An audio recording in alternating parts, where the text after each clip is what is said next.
Mari kita akan berusaha untuk tepat waktu, karena kita akan segera mulai dan kita berusaha untuk menghargai waktu pemberian Tuhan. Sebelum kita memulai acara hari ini, mari saya ajak Bapak dan Ibu yang terkasih untuk kita bawa di dalam doa. Mari kita berdoa. Tuhan Allah Bapa kami yang di sorga, Allah kami yang begitu baik, Bapa yang kami kenal di dalam nama Putramu Tuhan Yesus Kristus, yang adalah Tuhan dan Juru Selamat kami. Inilah anak-anak-Mu ya Tuhan, yang boleh bergabung di dalam acara sharing part dari orang tua berkebutuhan khusus. Kami mengucap syukur kalau Tuhan izinkan acara ini boleh terjadi, dan sebelum memulai segala sesuatu, kami membutuhkan Engkau ya Bapa, dan Roh-Mu yang kudus yang mengurapi kami masing-masing, terutama untuk Viola yang akan menjadi pembicara dan narasumber dan hamba yang menjadi host. Tuhan juga memberkati semua peralatan, jaringan, handphone, telepon, dan juga jaringan internet. Dan Tuhan juga memberkati semua para peserta yang hadir dan juga para peserta yang akan hadir. Dan biarlah ya Bapa yang di sorga, apa yang akan kami bicarakan, apa yang akan kami perbincangkan, itu berada dalam kuasa-Mu ya Tuhan. Dan Tuhan sendiri yang memimpin dan menyertai acara ini dari awal pertengahan sampai dengan akhirnya. Dan biarlah hanya Tuhan Yesus yang dimuliakan. Sehingga pada saat nanti Tuhan kami akan kembali ke tempat kami masing-masing, kami memperoleh sesuatu penguatan, suatu berkat, dan kami tetap berjalan bersama Gembala kami yang baik. Dengarlah doa ini ya Bapa, ampunilah segala dosa dan kesalahan kami. Di dalam nama Tuhan Yesus Kristus, Tuhan dan Juru Selamat kami berdoa kepada Bapa di surga. Haleluya. Amin. Baik, ya sebelum kita akan mulai, mungkin kita akan meminta Kayola, panggilannya Kayola ya, untuk menjelaskan secara singkat mengenai GPC ini. Ya, silakan Kayola. Saya pasang video aja dulu ya. Boleh, Kak.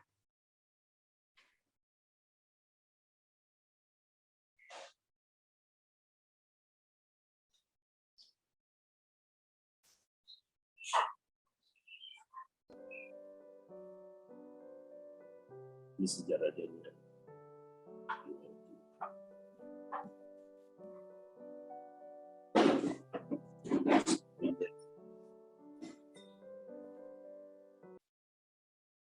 Tadi kedengaran suaranya nggak ya? Enggak ya?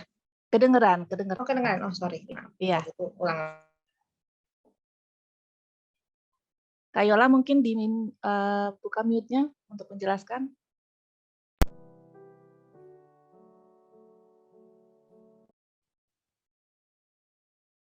Oke, saya ulang dulu deh sebentar ya.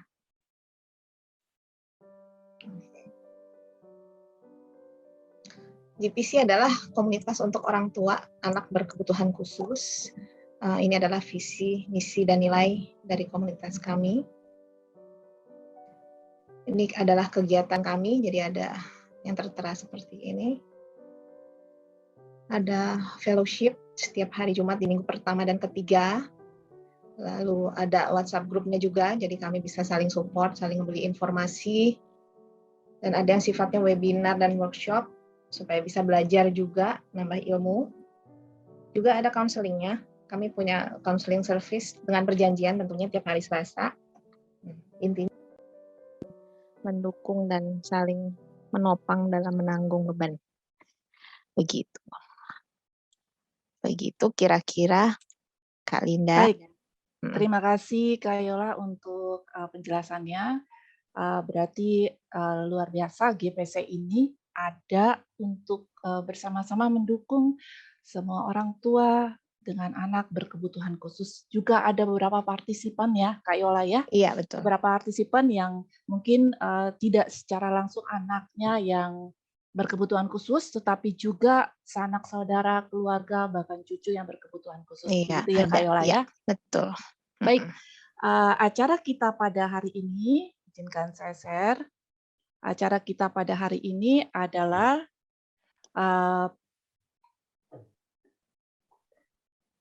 yaitu kita akan masuk di dalam 2 sesi ya. 2 sesi. Pertama kita akan mendengarkan talk show. Jadi tentang epilepsi ini yang akan langsung diterangkan oleh Kak Yola, supaya kita lebih memahami apa itu epilepsi dan lebih menambah pengetahuan. Dilanjutkan, setelah pengetahuan tentang epilepsi akan dilanjutkan mengenai sharing life. Kak Yola akan men-sharing, menyaksikan betapa besar kasih Tuhan di dalam kehidupan Kak Yola dan keluarga, dalam juga bersama dengan anak yang terkasih Matthew yang epilepsi dan juga ADHD. Ini suatu berkat yang luar biasa yang Tuhan beri. Oleh karena itu, mari kita akan saksikan dan akan menyimak. Sayang sekali kalau dilewatkan. Namun sebelumnya saya akan memperkenalkan narasumber kita, yaitu Kak Yolanda Wulur Lohenapesi. Dengan suami bernama Randy Wulur dan juga anak yang terkasih satu-satunya Matthew Wulur yang terkasih. Ya, Kak Yola lahir di Jakarta Februari tahun 72. Jadi kalau melihat mukanya nggak kelihatan nih kalau kelahiran tahun 72 nih Kak Yola ya. Dan Kak Yola ini pendidikannya teknik arsitektur loh. Jadi jauh dari medis. Jadi kalau Kak Yola bisa menjelaskan tentang penyakit epilepsi ataupun ADHD itu karena pengalaman yang luar biasa dan sudah mendapatkan pengetahuan yang luar biasa. Dan bahan yang akan di-sharing nanti itu bahannya sudah di-endorse loh, sudah di-approve oleh dokter syaraf, dokter Irawati dan juga dokter yang spesialis penyakit epilepsi, dokter Irawati Hawari. Betul ya Kak Yola ya? Iya. Ya, Kak Yola ini juga sebagai konsultan arsitektur bisa dibaca di bagian karir dan pengalaman sebagai narasumber. Narasumber itu narasumber radio RPK, narasumber webinar RSU Bunda, dan beberapa kelas online tentang pengayaan otak anak dan beberapa lagi yang lain yang sedang Kak Yola juga sedang dalam rangka untuk berpartisipasi dalam membuat buku ADHD ya, betul ya Kak Yola ya? Iya. Ya, oke. Banyak sekali pengalaman di bidang penyakit epilepsi dan ADHD ini. Dan juga pelayanannya, termasuk di pelayanannya di CTS University, dan GPC ini adalah salah satu kampus, kita bilang adalah salah satu unit yang ada di ACTS ini. Demikianlah narasumber kita pada pagi hari ini. Mari kita akan langsung bertanya jawab mengenai epilepsi. Oke. Oke, Kak Yola, kita sudah siap untuk talk show ya. Oke, baik. Epilepsi itu apa sih Kak Yola? Kalau boleh tahu? Oke. Saya izin untuk share juga ya screen-nya Boleh. biar nggak salah jawab. Oke. Oke ya. Oke. Jadi ini sebelum saya cerita tentang epilepsi, sebetulnya saya perlu menerangkan juga. Oh maaf, sorry. Saya harus nyapa dulu dong. Terima kasih atas kehadiran Bapak Ibu, teman-teman semua yang bersedia hadir untuk mendengarkan cerita saya pagi ini. Nah, kita akan cerita aja ya ceritanya, nyantai deh. Jadi sebelum cerita tentang epilepsi nih, saya mungkin mesti jelaskan dulu apa sih sebetulnya Purple Day. Jadi tanggal 26 Maret ini yang pas hari ini ya, tanggal 26 Maret itu adalah Purple Day. Itu sebetulnya hari untuk meningkatkan kepedulian tentang epilepsi. Dan dimulai itu tahun 2008 oleh seorang anak namanya Cassidy Megan. Dia seorang penyandang epilepsi dan dia yang pertama kali itu ke teman-teman sekolahnya untuk menghilangkan mitos dan untuk menyadarkan bahwa penderita epilepsi itu tidak sendirian. Jadi akhirnya sekarang di seluruh dunia jadi orang merayakan Purple Day untuk meningkatkan kesadaran dan pemahaman tentang epilepsi. Oke. Nah, untuk epilepsi sendiri, nah ini karena saya tadi udah dijelaskan oleh Kak Linda ya, saya latar belakangnya bukan kedokteran, tapi saya selama mendampingi Matthew itu saya selalu, dan saya walaupun bukan kedokteran, tapi saya punya interest yang cukup tinggi tentang kedokteran, bahkan dulu udah mau ngambil jurusan kedokteran juga waktu lulus SMA. Jadi waktu saya mendapatkan kesempatan ini, saya bilang kesempatan, mendampingi Matthew itu saya jadi belajar banyak sekali melalui konsultasi-konsultasi dengan para dokter dan terapis.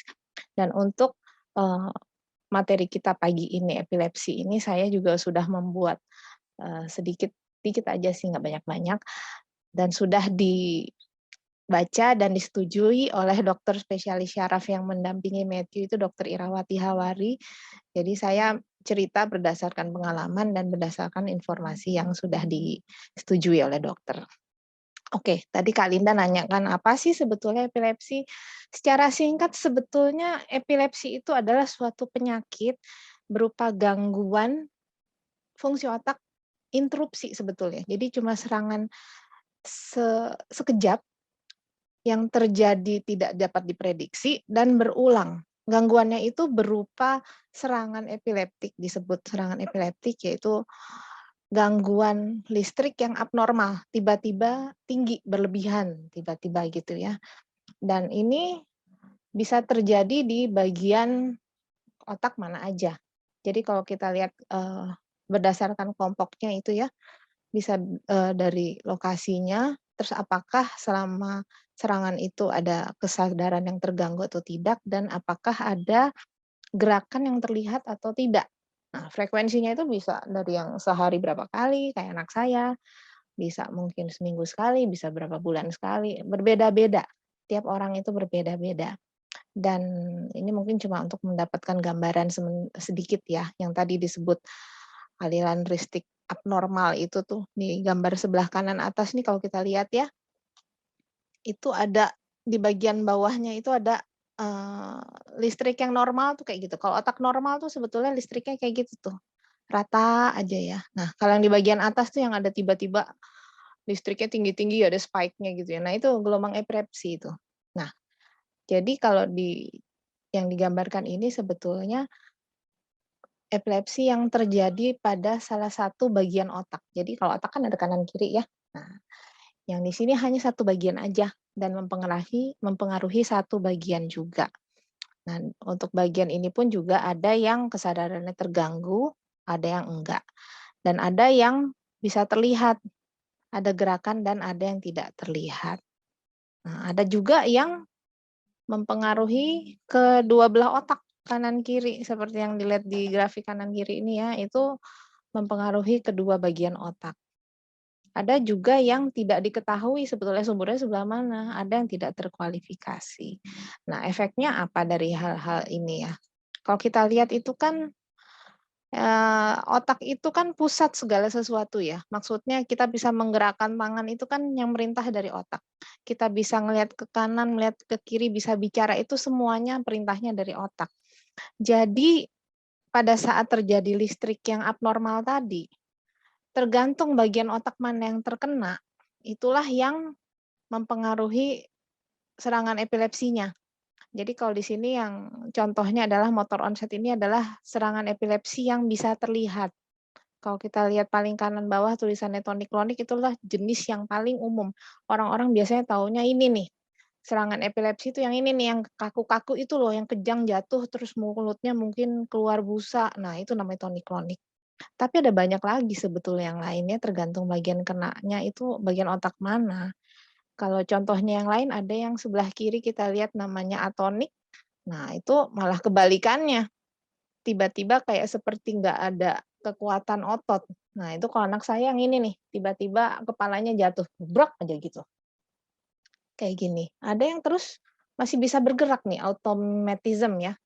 Dia masih bisa bergerak, jalan-jalan. Nah, anak saya juga pernah kayak gini, jalan kemana gitu ya, matanya terbuka, dia jalan tapi tuh nggak sadar. Ya, otomatis aja dia jalan kayak gitu. Terus ada juga yang sifatnya tidak bergerak ya, tapi dia bisa mungkin terganggu di bagian penciumannya. Jadi mereka mencium sesuatu yang baunya kok aneh. Ada juga yang terus tiba-tiba jadi ngamuk-ngamuk. Nah, anak saya juga pernah kayak gitu waktu habis operasi itu serangannya kayak gitu bentuknya. Ngamuk-ngamuk dia nggak jelas. Terus ada juga yang modelnya namanya absans ya. Itu kayak bengong aja sedikit. Bentaran bengong terus balik lagi. Ada yang lagi ngomong tiba-tiba bicaranya berhenti, orang lagi bicara terus tiba-tiba berhenti bicara sementara, terus mulai lagi bicara lagi kayak biasa. Jadi ada banyak hal berbeda dengan pandangan orang pada umumnya. Nggak semua serangan epilepsi itu kejang, dan nggak semua kejang itu adalah serangan epilepsi. Nah, mungkin gitu dulu cerita saya sementara, Kak Linda.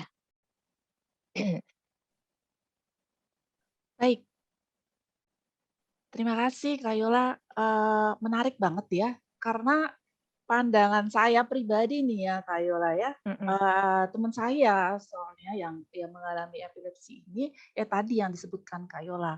Jadi heeh, kayak kejang-kejang, terus matanya terbelalak, terus mhm, keluar busa gitu ya di iya, heeh mulutnya.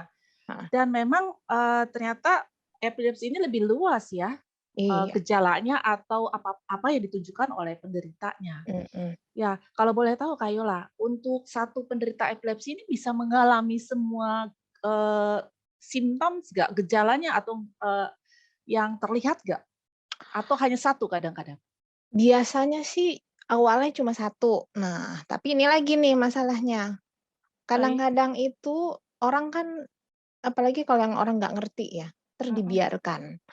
Nah, pada saat dibiarkan itu otak yang tiap kali serangan itu sebetulnya sel otaknya tuh rusak loh. Ini yang bahaya makanya ya, yang kita harus ngerti. Tiap kali serangan epilepsi itu merusak sel otak.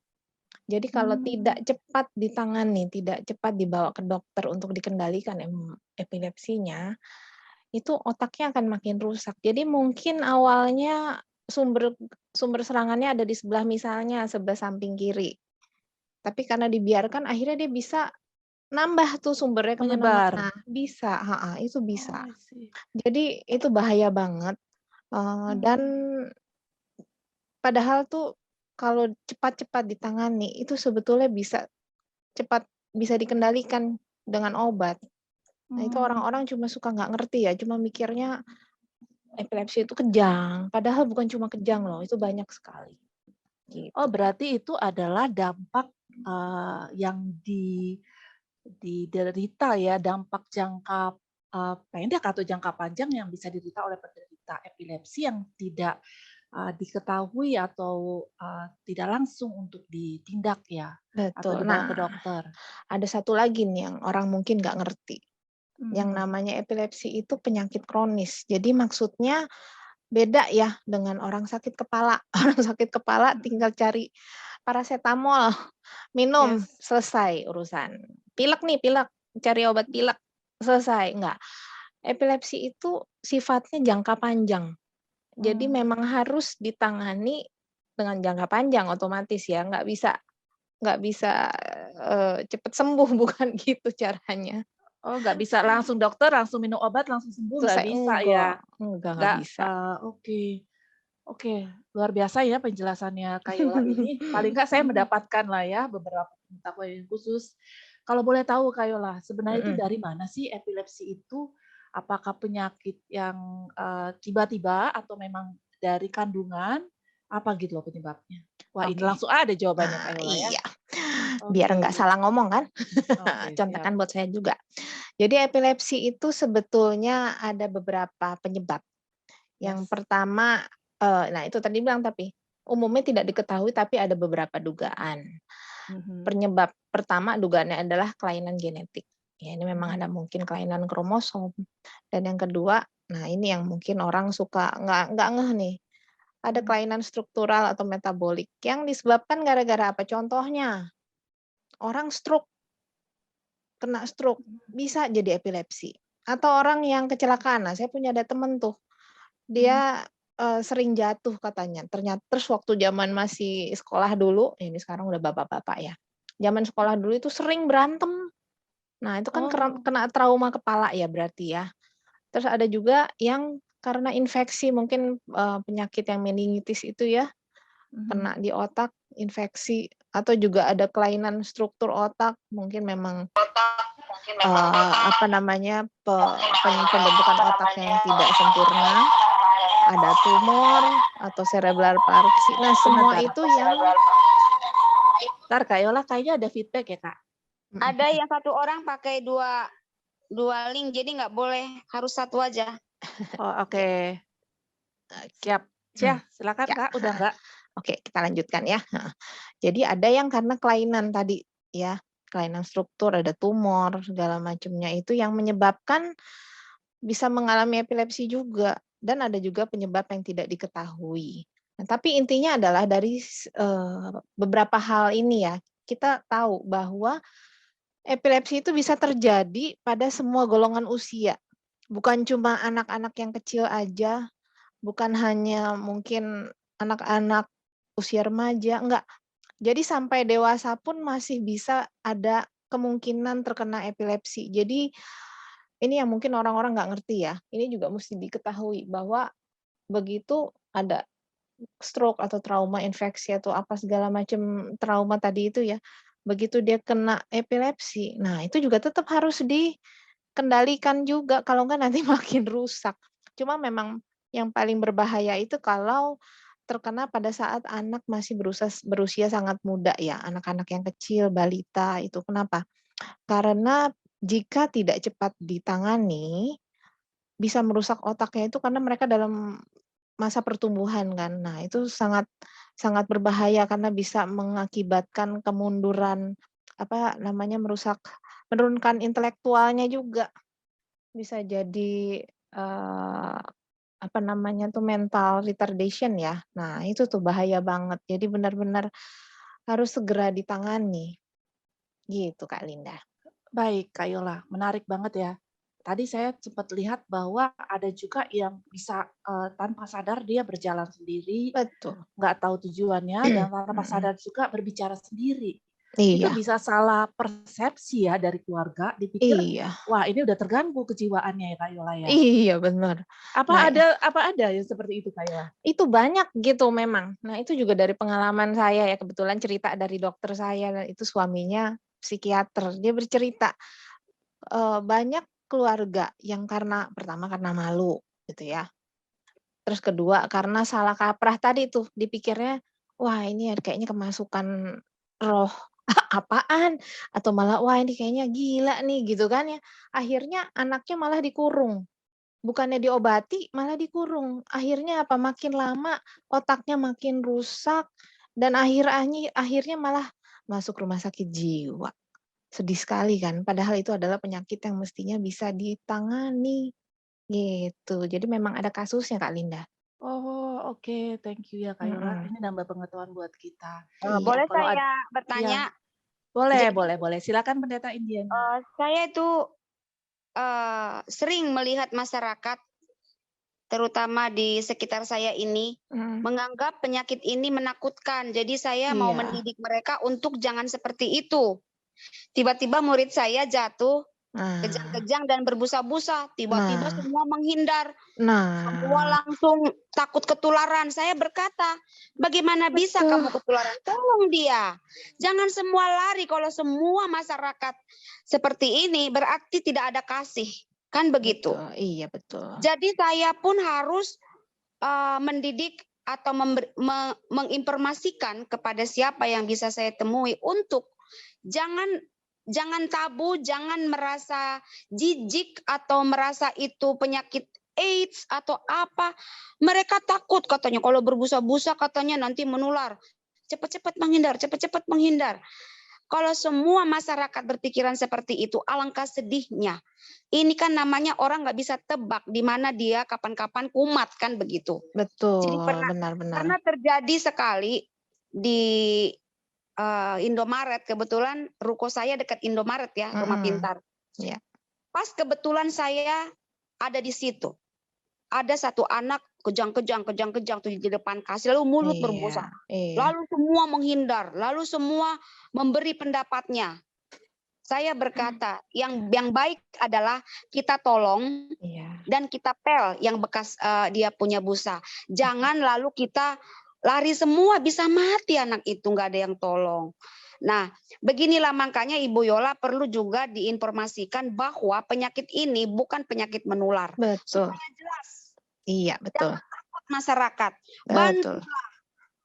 Nggak ada tidak boleh paradigma berpikir ini tersimpan di benak tiap orang, termasuk ada beberapa tetangga saya yang Jong langsung pergi ke gini, bawa aja katanya ke ada tuh orang ini, Orang ini. pinter. Saya langsung Iya. dalam hati begini, saya anak Tuhan, mana mungkin diturutin yang seperti itu ya, bawa aja tuh. Karena dulu kan pernah saya nampung anak tuh mengalami yang sedikit ya, tapi dia so far normal. Iya. Sekali-sekali aja kumatnya. Nah, Ada teman berkata pelepasan Miss. Dalam hatiku, apa yang mau dilepaskan? Anak-anak ini bersama saya 6 bulan, nggak ada tuh kuasa-kuasa gelap yang saya rasa harus ditengking-tengking. Saya juga bukan pendeta yang suka tengking-tengking ya teman-teman. Saya pendeta, mendingan saya menyembah Tuhan. Nanti kalau memang ada kuasa gelap, ya pergi sendiri, jangan diopenin begitu ya. Nah sekarang kita mesti mempersatukan persepsi. 1, ini tidak menular. oh iya. 2, ini masalah gangguan yang ada di otak. Maka itu pergilah ke dokter yang tepat untuk mendiagnosa dan diobatin. Iya. Jangan Jong dibawa-bawa ke kuasa gelap. Kasihan kuasa gelap, disalahin terus. Ya Bu lah. Iya, betul, Bu. Disalahin kuasa gelap. Iya, betul. Enggak. Dikit-dikit kuasa gelap.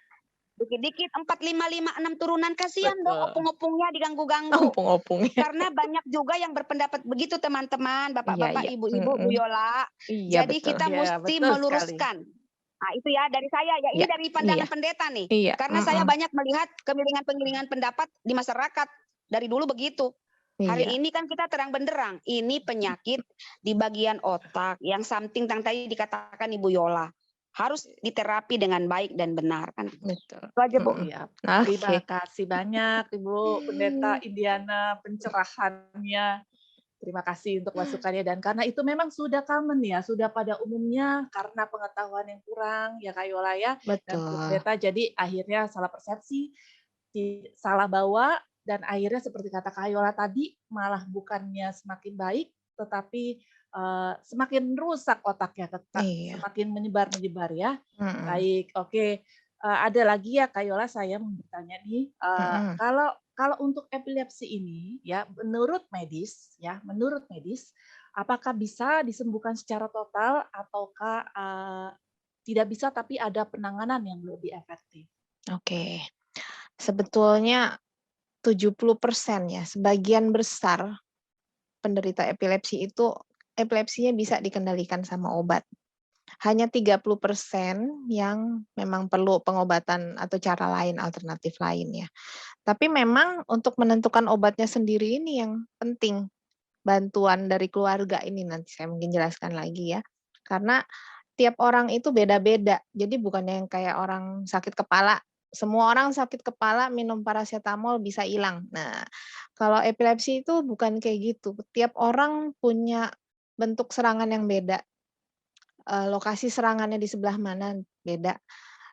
Usianya beda. Jadi tiap orang memiliki pengobatannya masing-masing yang nggak bisa disamakan satu sama lain. Nah itu makanya kita sangat perlu bantuan dokter. Jadi memang harus dibawa ke dokter, dan dari keluarga itu kita perlu informasi yang tepat ya untuk mengetahui serangannya itu seperti apa. Nah ini mungkin yang perlu saya sampaikan juga, karena kalau orang terkena epilepsi pada saat serangan dia kan nggak sadar. Maksudnya dia nggak bisa mengingat, oh tadi saya kan jatuh, saya jatuh kayaknya tangan kanan saya gerak duluan deh. Itu nggak bisa, nggak mungkin gitu ya. Tapi kita yang berada di sekitarnya, teman-teman yang dekat atau keluarganya yang ada di sekitarnya, nah ini zaman sekarang kita semua punya handphone kan. Rata-rata orang-orang kemana-mana megang handphone. Di handphone ada video. Nah itu alat yang sangat-sangat penting untuk membantu dokter mendiagnosa epilepsinya. Jadi pada saat terjadi serangan, langsung videoin. Yang penting dilihat dokter itu adalah pada saat mulai serangan itu apa yang mulai duluan. apakah tangan kanan bergerak duluan, tangan kanan terkali ke atas, atau mukanya menghadap ke kanan, atau matanya menghadap apa, atau apa yang dia lakukan, itu sangat-sangat penting. Itu informasi yang sangat penting untuk dokter bisa menentukan serangannya itu ada di sebelah mana. Jadi lingkungan terdekat itu sangat membantu untuk kita bisa dapat menentukan pengobatannya.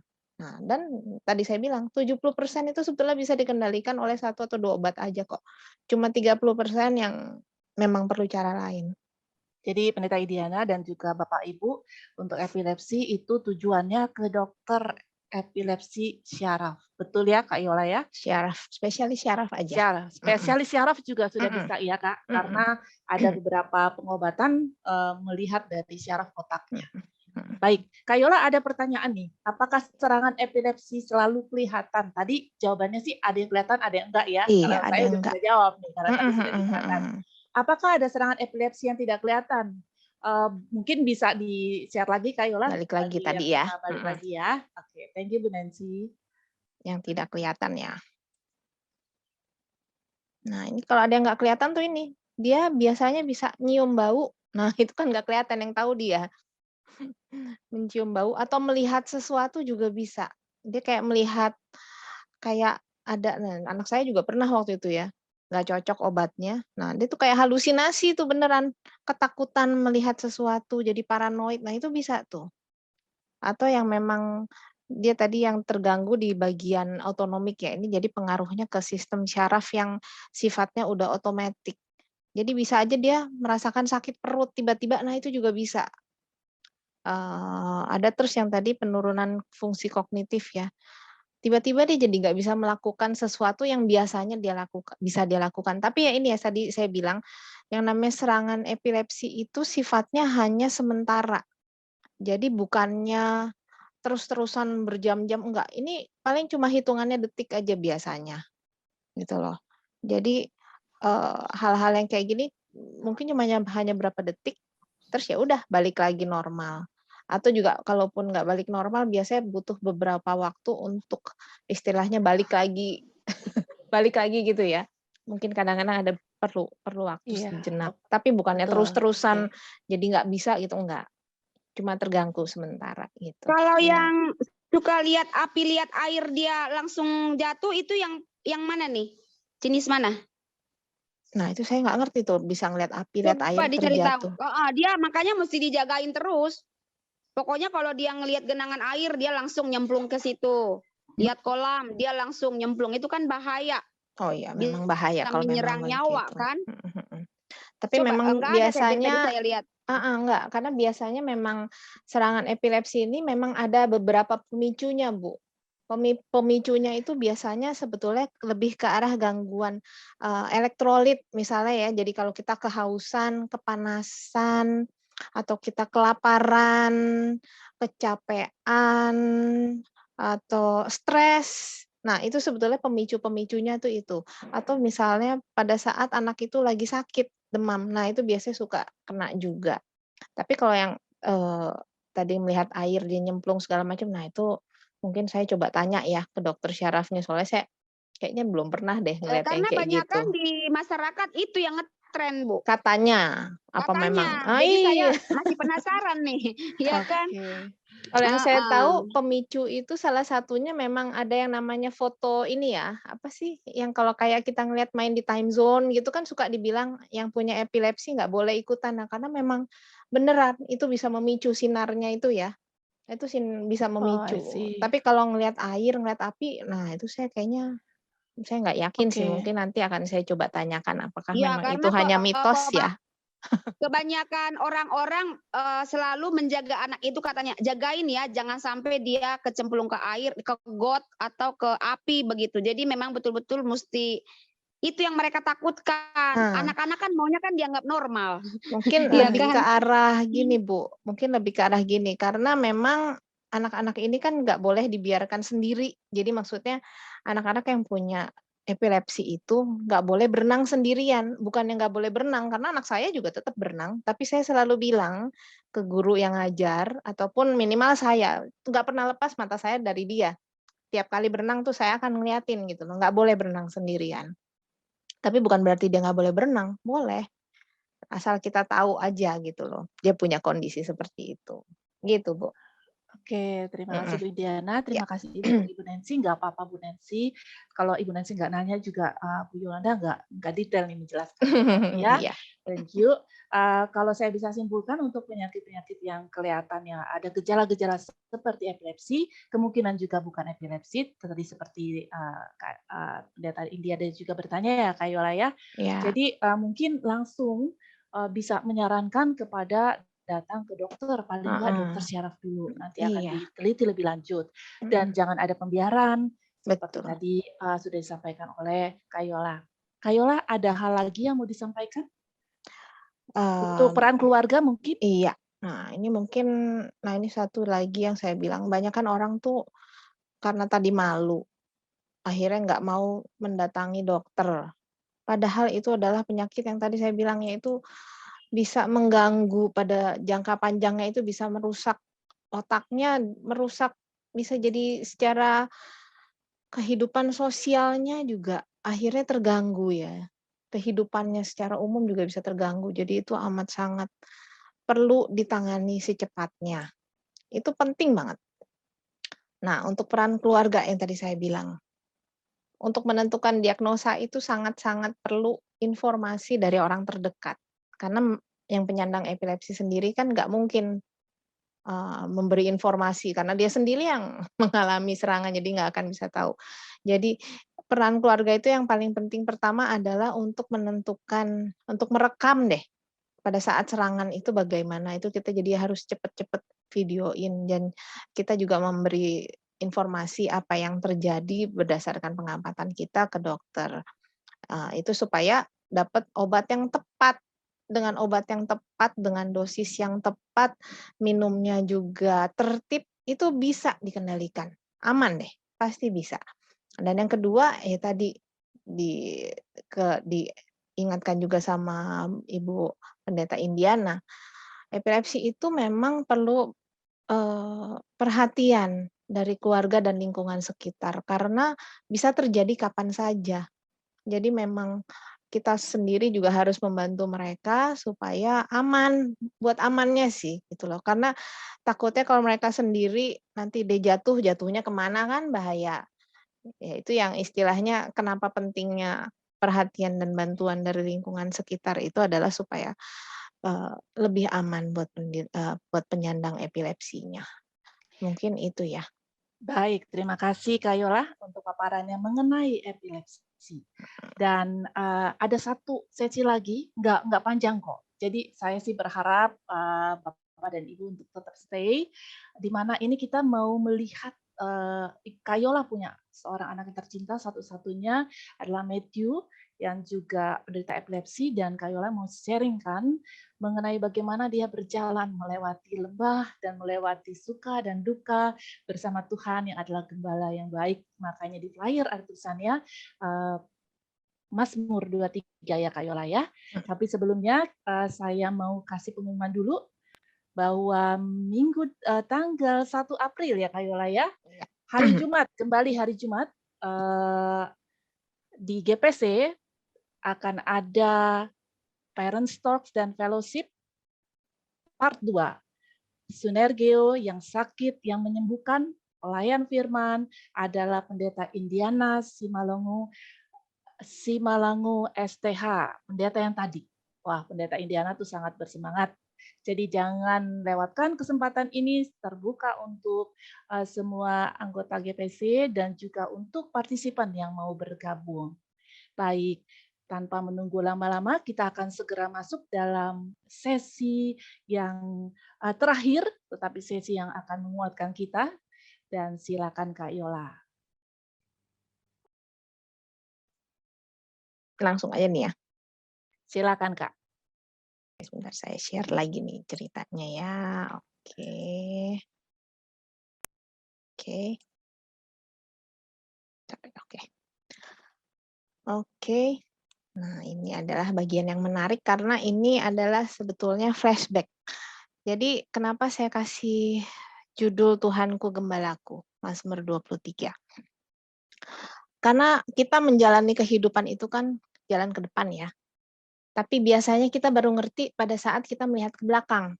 Nah, ini cerita ini buat saya bukan cerita, pengalaman ini saya sharing karena setelah saya melihat kehidupan saya ke belakang, terutama pada saat mulai dari, Matthew terkena epilepsi itu, ternyata di situ saya melihat Tuhan itu begitu amat sangat baik, menyiapkan segala sesuatu yang saya perlukan, bahkan pada saat saya sendiri belum merasa perlu, itu Tuhan udah siapin, gitu. Jadi, ini memang, mau akan saya ceritakan.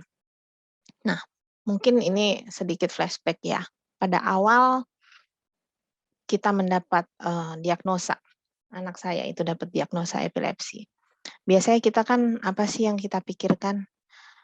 Saya merasa bahwa waktu itu, "Kenapa ya? Kenapa anak saya? Kenapa saya? Apa yang salah?" Nah, gitu tuh.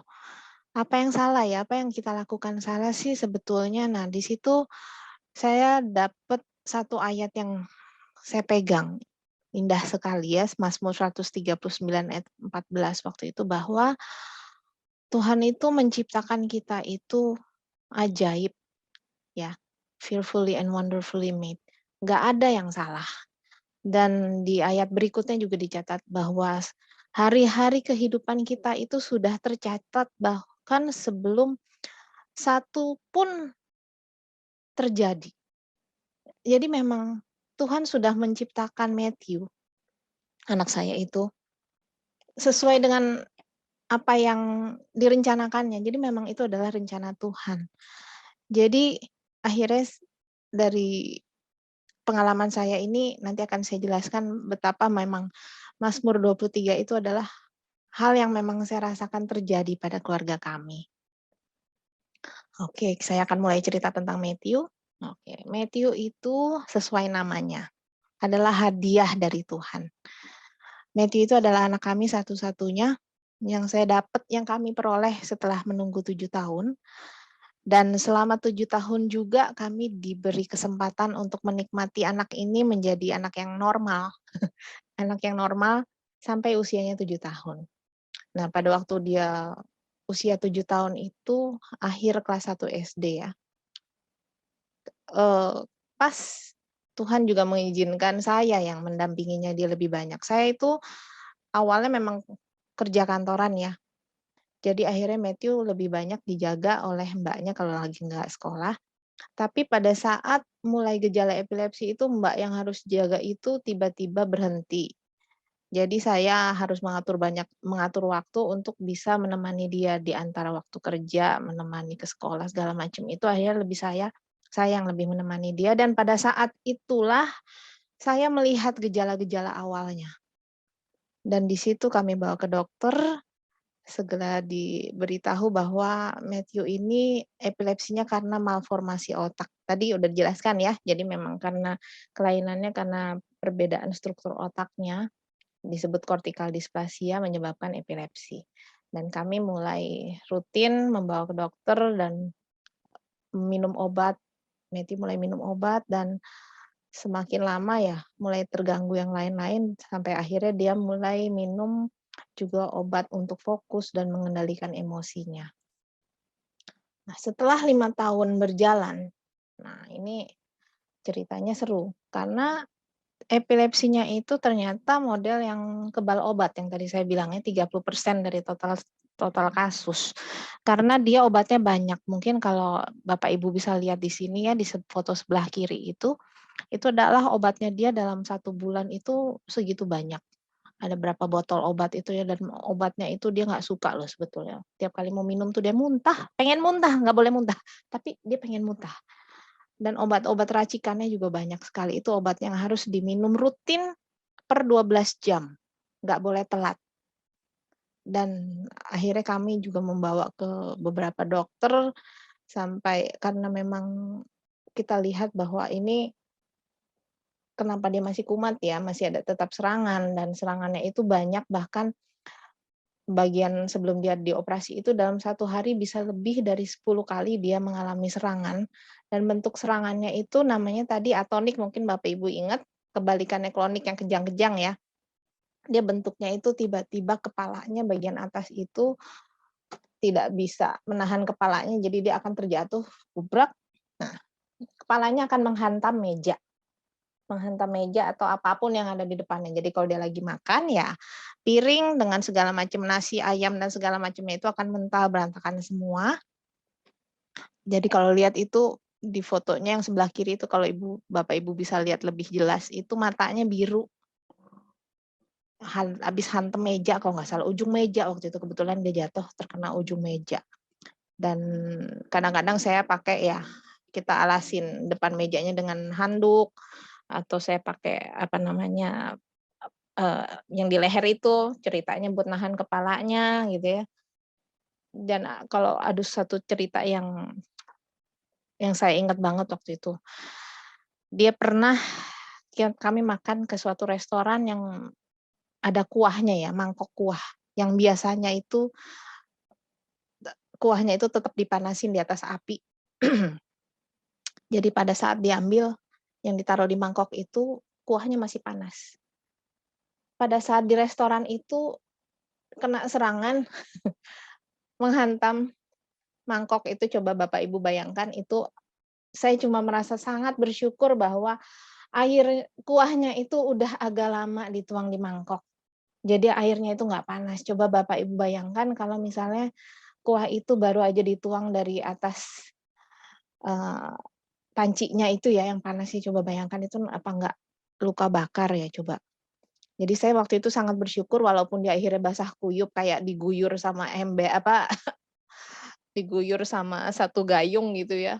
Tapi saya bersyukur bahwa itu airnya nggak panas. Jadi ya basah ya udahlah ganti baju gitu ya. Ya tapi itu salah satu pengalaman yang membuat kami merasa perlu untuk mencari alternatif lain untuk menghentikan epilepsinya. Jadi akhirnya ini juga saya bilang, kita berganti-ganti rumah sakit, sampai akhirnya kami kembali ke Rumah Sakit Bunda. Rumah Sakit Bunda itu adalah yang pertama kali mendiagnosa dia epilepsi.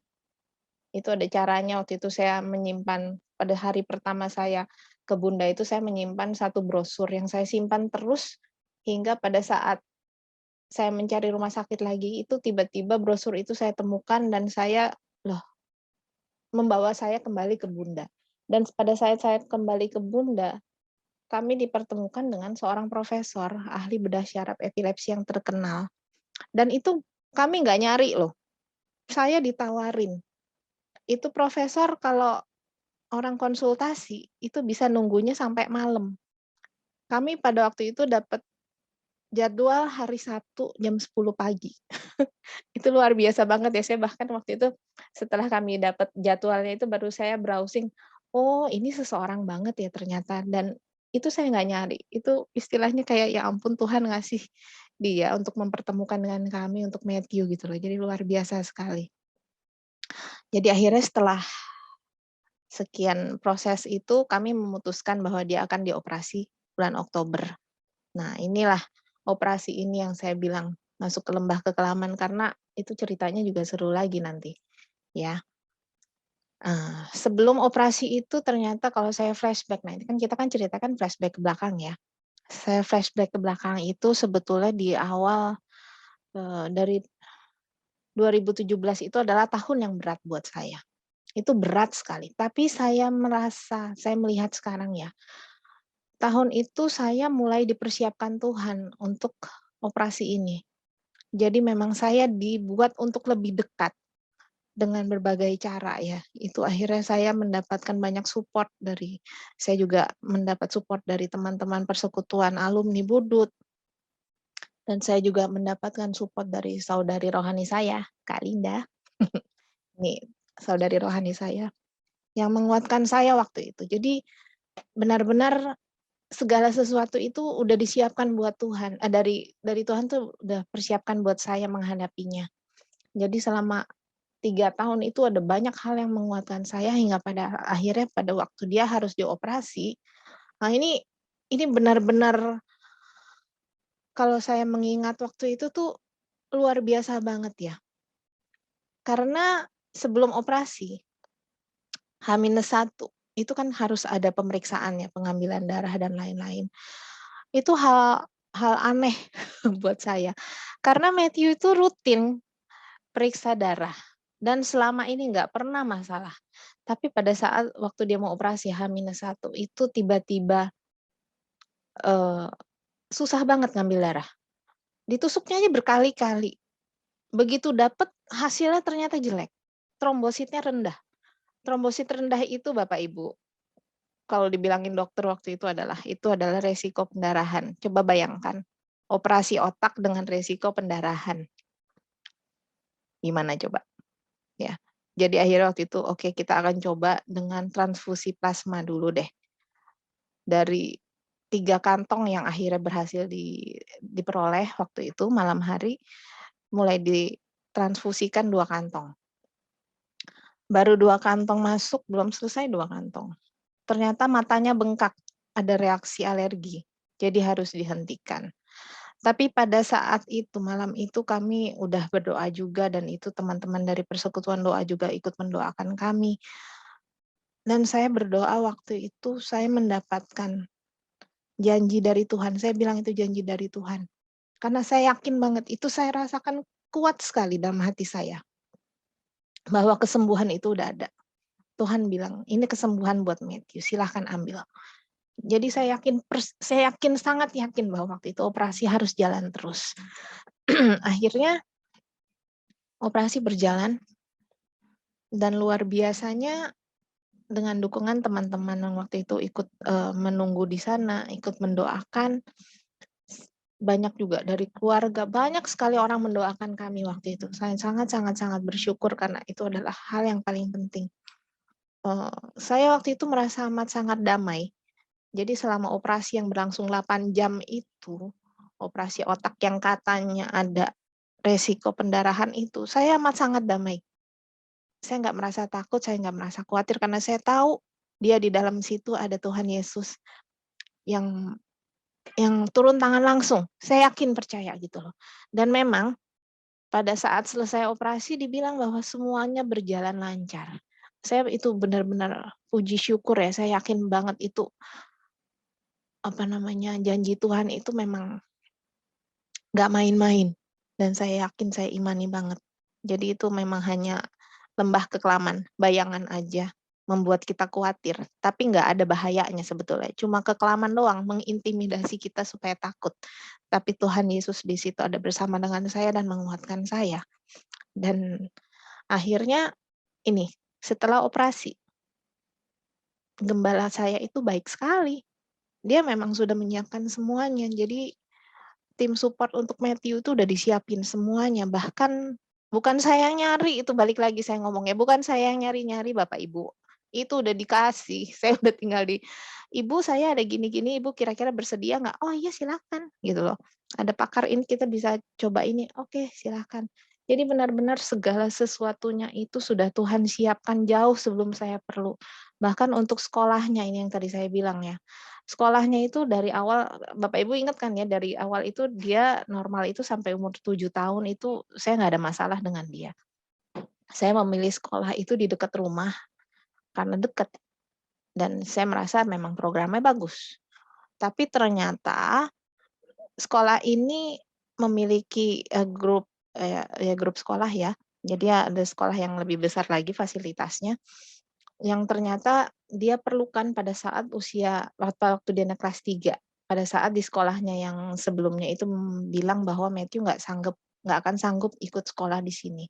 Jadi kami harus memindahkan ke sekolah lain. Nah, pada saat kami memindahkan ke sekolah yang berikutnya itu di kelas 3 itu, saya hanya berpatokan dengan sekolah yang sama pada saat toddlernya itu, grup sekolahnya itu, karena saya tahu programnya bagus. Saya tidak melihat dengan fasilitas terapi segala macam itu, saya nggak tahu dan saya nggak mengerti. Tapi ternyata di sana itu ada fasilitas yang lengkap untuk Matthew. Guru-guru yang siap untuk membantu dia. Teman-teman yang baik, terapis, remedial teacher, semua psikolog, itu semuanya itu benar-benar membantu dia gitu loh. Jadi ya ampun, saya kalau ngeliat Gila ya, saya milih sekolah itu bukannya karena segala macam hal yang saya sebutkan tadi, enggak. Tapi ternyata pada saat dia butuh, semuanya itu udah ada, udah disiapkan sama Tuhan gitu loh. Jadi luar biasa sekali. Itu benar-benar saya mengucap syukur ya. Dan satu lagi, di balik semua hal yang diizinkan Tuhan terjadi itu, ternyata ada hal lain yang Tuhan siapkan ya. Jadi memang secara pemulihan rumah tangga, keluarga, dan rohani, saya juga terpaksa dibuat cuti panjang dari tempat kerja ya. Jadi selama beberapa waktu ini akhirnya saya nggak bisa kerja kantoran. Saya harus menemani anak saya di rumah, membantu dia untuk segala terapinya, untuk observasinya. Tapi sambil mengisi waktu ternyata saya jadi lebih mendalami untuk membantu teman-teman yang memiliki anak berkebutuhan khusus, sesama teman-teman yang menyandang epilepsi. Jadi saya akhirnya menjadi beberapa kali diajak membantu jadi narasumber di radio, juga di webinar, dan sambil berjalan juga saya juga mendapatkan mengikuti beberapa kelas di X University. Di situ saya menemukan banyak hal yang membuat saya lebih menemukan kebenaran, pemulihan diri secara utuh, dan menemukan tujuan hidup yang baru dan tugas-tugas baru dari Tuhan. Dan pada tahun 2021 September kemarin itu akhirnya dibentuk ini, Great Parents Community ini ya, komunitas orang tua anak berkebutuhan khusus, di mana saya diminta bantuan untuk menjadi ketuanya. Jadi saya merasa Tuhan sudah punya rencana sendiri melalui Matthew. Jadi karena kondisinya itu dia punya banyak hal lain yang jauh lebih besar dan lebih berguna untuk membantu teman-teman yang lain. Jadi hidup saya bukan untuk diri sendiri maupun untuk Matthew aja, tapi ada banyak rencana besar yang Tuhan siapkan untuk membantu teman-teman yang lain. Oke. Di sini saya belajar. The Lord is my shepherd. Tuhan gembalaku. Tapi gembala dan domba itu adalah dua pihak ya. Gembala memang baik. Pasti dia baik. Dia tahu apa yang baik buat dombanya. Tapi apakah dombanya mau mengikuti dia? Nah, itu masalahnya. Domba-domba itu harus mengenal siapa gembalanya. Jadi dia mengenal suaranya dan dia mau mengikuti dia. Jadi buat saya adalah jadi domba. Saya itu adalah dombanya. Saya kenal siapa Tuhan saya. Saya dengar suaranya. Caranya gimana? Punya hubungan yang dekat sama Tuhan. Saya selalu berusaha dekat sama Tuhan. Saya selalu mendengar. Saya mencari dia tiap hari. Supaya saya dengar suaranya, saya tahu kemana saya harus melangkah. Dan yang kedua adalah Tuhan, saya percaya Tuhan punya rencana yang baik. Apapun yang terjadi, yang kelihatannya aneh, buruk, kok Tuhan biarkan ini terjadi ya. Kita ngerti kayak gitu. Tapi Tuhan punya rencana yang baik. Dan dia akan mencukupkan segala sesuatu yang kita butuhkan, karena dia sendiri sudah menyerahkan anaknya untuk mati bagi kita. Jadi kalau coba kebutuhan kecil-kecil aja sih pasti akan dicukupkan oleh Tuhan. Dan satu lagi, waktu Tuhan itu tidak sama dengan waktu kita. Kadang kita mau sekarang Tuhan, saya maunya sekarang Tuhan. Enggak, ternyata Tuhan bilang belum, sabar, belum waktunya. Jadi yang kita perlukan adalah kita harus bersabar dan tetap percaya. Udah kayaknya iya betul. Udah begitu Kak Linda sharing saya, semoga bisa memberkati teman-teman di sini. Terima kasih Kak Yolanda, luar biasa sharingnya. Saya yakin dan percaya bahwa kita semua di sini mendapatkan suatu penguatan dan mengingatkan kembali bahwa kita punya gembala yang sangat amat baik. Jadi kita sebagai domba, just follow dan obey. Dan itu yang disaringkan oleh Kak Yola. Masa depan Matthew, masa depan keluarga dipertaruhkan kepada sang gembala yang baik. Demikianlah akhir dari sesi sharing parents pada hari ini. Dan sebelum kita akan foto bersama, kita akan saya mau nyanyikan satu lagu ya. Boleh. Tuhan Gembalaku buat Bu Yola. Sekalian boleh, Pak Pendeta Bu Pendeta Indiana, sekalian tutup doa ya. Ya, saya mau nyanyikan satu lagu ya. Ini adalah Mazmur 23 adalah ayat keluarga besar saya. Amin. Yes, kita sama ya. Saya nyanyikan lagu ini untuk kita semua. Tuhan adalah gembalaku, takkan kekurangan aku. Ia membaringkan aku di padang yang berumput hijau. Ia membimbingku ke air yang tenang. Ia menyegarkan jiwaku. Ia menuntunku ke jalan yang benar. Oleh karena namanya, sekalipun aku berjalan dalam lembah kekelaman,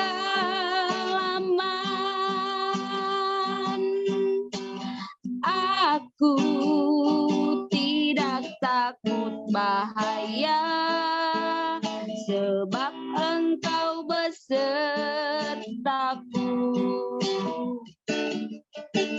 Gadamu dan tongkatmu, itulah yang menghibur aku. Engkau menyediakan hidangan bagiku di hadapan para lawanku. Engkau mengurapi aku dengan minyak, pialaku melimpah. Kebajikan dan kemurahan mengikutku seumur hidupku, dan aku pun akan diam dalam rumah Tuhan sepanjang masa.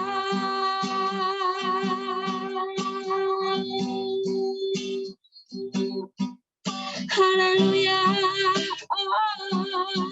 Engkau baik Tuhan, selalu baik. Saudara yang terkasih dalam Tuhan, apapun keadaan kita, apapun, percayalah, yes, Tuhan selalu merancangkan yang baik. Selalu baik. Jangan sedikit pun berprasangka buruk kepada Tuhan. Tuhan tidak pernah merencanakan yang tidak baik, Bu Yola. Matthew adalah hadiah terindah dari Tuhan. Yes. Lewat dia, semakin banyak orang di dunia ini melihat betapa semua anak adalah indah. Semua anak indah, berharga di mata Tuhan. Oleh karena itu, para mama istimewa, para papa istimewa, izinkan Tuhan bekerja. Sunergio. Itulah yang dilakukan oleh Ibu Yola. Dari ceritanya tadi, saya melihat ada Sunergio. Saya melihat ada hupomone. Jadi, tanpa Bu Yola sadar, Tuhan menopang dia. Tanpa Matthew sadar, hey, Tuhan selalu di sampingnya, para mama.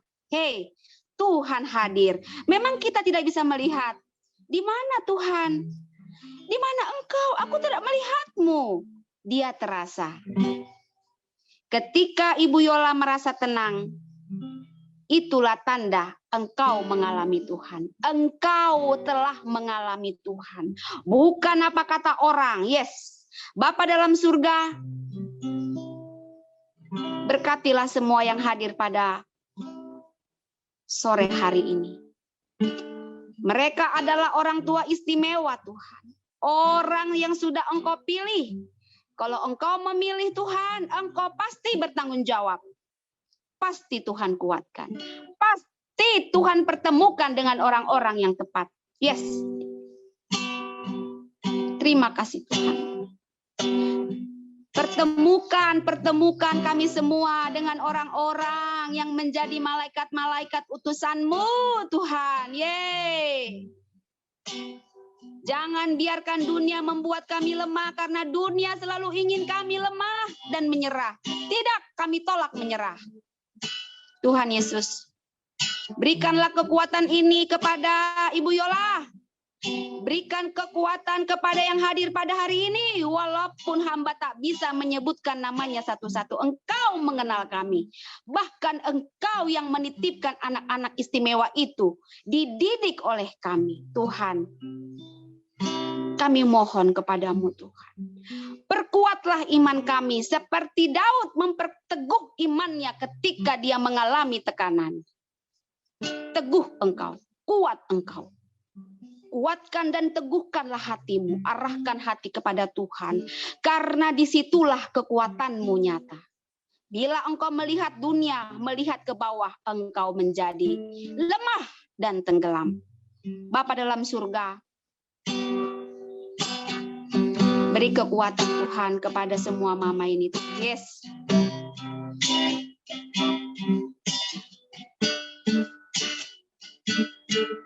Haleluya.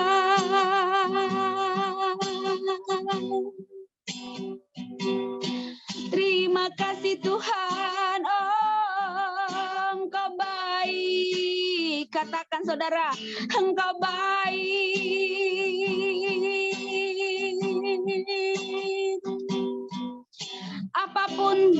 Apapun yang kami alami Tuhan, kami memilih tetap menyembah Engkau. Sembah Dia, sembah. Jangan sekali-sekali bertanya lagi. Jangan bertanya, jangan mengeluh. Jangan bertanya, jangan mengeluh, pasrah. Ada Sinergio. Terima kasih Tuhan. Haleluya.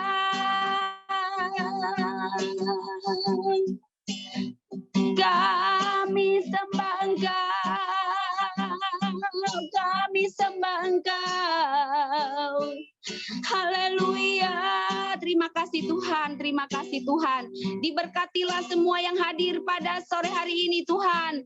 Diberkati semua, terutama anak-anak kami Tuhan. Mereka adalah anak-anak berkat, anak-anak yang indah, anak-anak yang akan dipakai Tuhan menjadi terang bagi dunia. Lewat mereka menjadi anak yang hebat, itu adalah gambaran dari orang tua. Engkau adalah surat yang terbuka. Engkau memang di dalam daging, tapi Roh Kudus memberikan engkau kekuatan. Yes. Terima kekuatan dari Tuhan. Yes. Terima kasih Tuhan. Kami berdoa Tuhan untuk semua anak-anak kami yang istimewa itu Tuhan. Jamah mereka Tuhan. Bagian jaringan-jaringan yang rusak, pulihkan Tuhan. Kami percaya bagi Engkau tidak ada yang mustahil.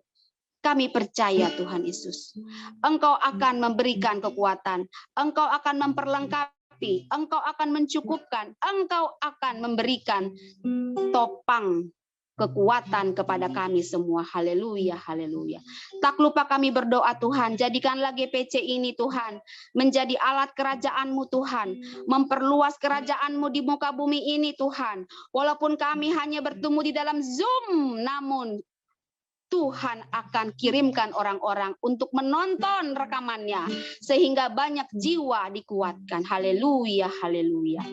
Berikan hikmat kepada Ibu Yola yang Kau pilih menjadi pemimpin. Engkau yang memberikan petunjuk kepadanya Tuhan sehingga boleh membawa GPC ini menjadi terang bagi dunia. Terima kasih Tuhan. Tak lupa kami berdoa juga Tuhan, mungkin di antara kami atau saudara kami, atau teman kami yang sedang sakit. kami mohon sembuhkanlah mereka, jamah mereka. Kami percaya Engkau Allah yang berkuasa atas segala penyakit, yang sakit disembuhkan, yang lemah dikuatkan, yang kekurangan dicukupkan. Yes, setiap kita dipulihkan. Inilah doa permohonan kami, Tuhan. Jadikan kami alat kerajaan-Mu, Tuhan. Kami rindu menyenangkan Engkau, Tuhan. Jadikan kami mama yang berkenan. Jadikan kami papa yang berkenan. Jadikan kami orang tua yang berkenan. Haleluya, haleluya. Terpuji-puji nama-Mu Bapa. Kami berdoa di dalam nama Tuhan Yesus yang telah mengajar kami berdoa. Bapa kami yang di surga, dikuduskanlah nama-Mu. Datanglah kerajaan-Mu, jadilah kehendak-Mu di bumi seperti di surga. Berikanlah kami pada hari ini makanan kami yang secukupnya. Dan ampunilah kami akan kesalahan kami, seperti kami juga mengampuni orang yang bersalah pada kami. Dan janganlah membawa kami ke dalam pencobaan, tapi lepaskanlah kami dari yang jahat. Karena Engkau-lah yang punya kerajaan dan kuasa dan kemuliaan sampai selama-lamanya. Tuhan memberkati engkau dan melindungi engkau para mama. Tuhan memberikan kepadamu kekuatan hupomone. Percayalah Allah turut bekerja sunergeo. Sabarlah menantikan kairosnya Tuhan. Kasih sayang Tuhan, penyertaan Tuhan. Senantiasa beserta dengan engkau dan anakmu dan keluargamu dan anak cucumu. Mulai sore hari ini sampai selama-lamanya. Amin. Bapa terima kasih. Bapa terima kasih. Bapa terima kasih. Bapa di dalam surga, ku berterima kasih. Amin. Salam semuanya, Tuhan memberkati. Shalom, terima kasih banyak untuk doanya Ibu Pendeta dan juga doa berkatnya. Kita sekarang sudah ada di sesi terakhir untuk foto bersama untuk mendokumentasikan acara kita pada hari ini. Sambil saya persiapkan, kalau Bapak Ibu ada yang berkenan untuk membuka videonya, silakan dibuka. Baik, dan atas nama GPC saya mengucapkan banyak terima kasih untuk Bapak dan Ibu semua yang telah berpartisipasi dan telah sabar menunggu sampai pada akhir, dan juga kepada Kak Yola yang telah memberikan sharingnya. Saya yakin dan percaya kita mendapatkan suatu penguatan dan berkat Tuhan, juga pengetahuan tentang epilepsi, dan juga Pendeta Indiana yang telah mendoakan kita dan menyalurkan berkatnya kepada kita semua. Baik, jika sudah semua, baik, kita akan foto bersama. Kasih senyum yang paling indah karena kita punya gembala yang sangat baik. 1, 2, 3. Tuhan Yesus memberkati. Sampai berjumpa di acara GPC berikutnya. Terima kasih Kak Yola. Mungkin Kak Yola ada yang mau ngomong atau yang lain. Terima semuanya. kasih. Tuhan Terima berkati. kasih, Papi Mami. Ada Papa Mama saya juga. Adik Ada saya. temanya, di temanya ada ya. Saya mau kirim ke Mama Adi dan Ade. Iya, ada Bu, nanti dikirimin. Ya. Oke deh, salam. Terima kasih, Salam, Kak terima Nita, kasih. Bu Jovita, Kak Nova, Bu Duma, Kak Dina. Terima kasih sharingnya Bu Yola. Terima kasih. Salam buat Matthew ya, Yola. Iya, Thank you. terima kasih. God bless. Tuhan Kasih berkati. semuanya. Tuhan berkati. Terima kasih Kak Dina. Thank you.